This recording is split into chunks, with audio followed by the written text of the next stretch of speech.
ایوادہ میں ہمراہداری کن گئی ماہر معاشیات سردار شوکت پوپلزئی جی سردار شوکت پوپلزئی بہت بہت شکریہ ہمیں جوائن کرنے کے لیے جی سردار شوکت پوپلزئی صاحب پاک بھارت کشیدگی کے تناظر میں جو ہے وہ دونوں ممالک کی معیشت پہ کیا اثرات مرتب ہو سکتے ہیں؟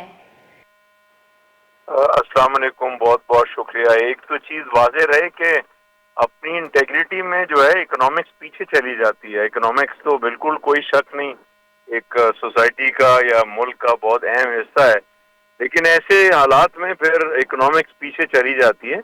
لامال ہماری پرائرٹی ڈیفینس ہوگی، اس کو فائنینس کرنا اور پوسٹ وار جو ایشوز ہیں ان کو ریزالو کرنا، تو امپیکٹ تو ہوگا لازمی۔ It could be inflationary, it could be foreign currency appreciation, یہ سیورل فیکٹرز ہیں جو ہوں گے۔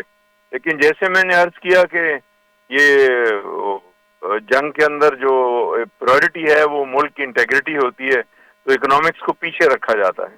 جیسے کہ ہم دیکھتے ہیں کہ بھارت کی معیشت میں کافی ترقی ہو چکی ہے، کیا بھارت جو ہے وہ اس طرح جنگ میں جو ہے وہ اس طرح کے نقصانات کا تحمل ہو سکتا ہے؟ نہیں، بالکل نہیں۔ بھی آپ کو پتہ ہے وہ ذرا ہمارے سے جغرافیکلی بڑا کنٹری ہے، ان پہ تو امپیکٹ بہت زیادہ ہوگا۔ اور اس میں دیکھیں ابھی سے ہی فورن ٹریڈ جو ہے اس میں ایشوز ہیں لوگوں کے کہ آپ کی انشورنس کاسٹ بڑھ جاتی ہے، آپ کے جو باقی ٹیکسز ہیں وہ بڑھ جاتے ہیں، اور کاسٹ آف لاجسٹک بڑھ جاتی ہے۔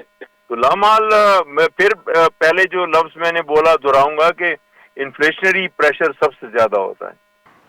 جی پوپلزئی صاحب، اس صورتحال میں آئی ایم ایف معاہدوں پہ کیا اثرات مرتب ہو سکتے ہیں؟ دیکھیں آئی ایم ایف تو کچھ بھی نہیں، اتنا فرق نہیں پڑے گا، لیکن آپ نے اگر میڈیا میں دیکھا ہو کہ ورلڈ بینک جو اس وقت چیف ہیں وہ آپ کو پتہ ہے وہ نیبرنگ کنٹری سے ان کا تعلق ہے اوریجنلی، تو انہوں نے کہا ہے کہ جی ورلڈ بینک جو ہے وہ پاکستان انڈیا کی اسکلیشن میں یا یہ ٹینشن میں کسی طریقے سے بھی، جیسے پانی بند کیا دوسرا، وہ ہیلپ نہیں کر سکتے۔ تو انٹرنیشنل انسٹیٹیوشنز جو آپ کو ایز اے کنٹری لیتے ہیں تو وہ اگر کوئی چیز کریں گے تو ایسا نہیں ہوگا۔ نہیں، اب نیچرلی جن کنٹریز پہ اکنامک امپیکٹ ہوگا اگر وہ آئی ایم ایف سے مدد چاہتے ہیں بعد میں اپنی اکنامکس کو ایڈریس کرنے کے لیے، تو وہ ایک ڈفرینٹ سینیریو ہوگا۔ کہ جو ہے وہ اس وار زون میں سی پیک کے منصوبوں پہ کیا اثرات مرتب ہو سکتے ہیں؟ انشاءاللہ مجھے پوری امید ہے، جیسے ہمارا بہت پکا دوست جو ہے چائنا، اس نے دیکھیں اس کڑے وقت میں ہمارا اتنا ساتھ دے رہے ہیں وہ لوگ، تو ان پہ تو کوئی امپیکٹ نہیں پڑے گا۔ پھر سی پیک کے جو بیسک سٹرکچر ہے وہ بن چکا، تو آگے اس کو فعال ہونا ہے۔ انشاءاللہ مجھے پوری امید ہے اس کے کوئی امپیکٹ نہیں ہوگا، بلکہ جس طرح سے چائنا سپیڈ اپ کر رہا ہے پازیٹیو ہی ہوگا انشاءاللہ۔ بہت شکریہ پوپلزئی صاحب۔